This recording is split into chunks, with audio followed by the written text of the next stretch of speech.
अभी assets acquire in relation to other assets, in relation to other assets मतलब अब ये जो हमारा पहला था, in case of goodwill of business, trademark, brand name, right to manufacture, ये बोनस शेयर, राइट शेयर्स के बाद में जो इन रिलेशन इनके अलावा दूसरे असेट्स है जो, if assets acquired before 1 April 2001 the cost of acquisition fair market value as on 1 April 2001 whichever is higher. अब मतलब अब प्रीवियस एसेट्स को छोड़ के, जो प्रीवियस जितने भी डिफरेंट टाइप के एसेट्स हमने पढ़े अभी, उसको छोड़ के अगर मैंने कोई भी दूसरा एसेट्स एक्वायर किया है जो 1 अप्रैल 2001 से पहले एक्वायर किया है,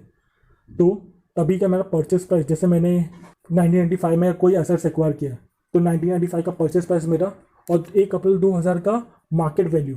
दोनों को कंपेयर करेंगे, जो भी ज़्यादा होगा वो हमारा कॉस्ट प्राइस बन जाएगा। गवर्नमेंट ने फैसिलिटी दी है। तो अगर मैंने परचेस किया था 1985 में कोई भी एसेट्स का, जैसे कि मैंने 1 लाख में परचेस किया था और 1 अप्रैल 2001 को उसका प्राइस हो गया मार्केट वैल्यू में 1,05,000, तो गवर्नमेंट ये बेनिफिट देती है कि तुम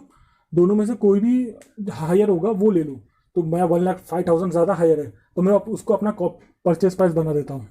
assets acquired before 1 April 2001 cost of acquisition, ये बिफोर के बजाय आफ्टर होना चाहिए था, मैंने गलती से बिफोर टाइप कर दिया। एसेट्स एक्वायर्ड आफ्टर 1 अप्रैल 2001 तो कॉस्ट ऑफ एक्विजिशन होंगी। अगर मैं 1 अप्रैल 2001 के बाद कोई एसेट एक्वायर कर रहा हूँ तो उसका परचेस प्राइस क्या होगा, जो मैंने जितने में खरीदा, कॉस्ट ऑफ एक्विजिशन ओनली।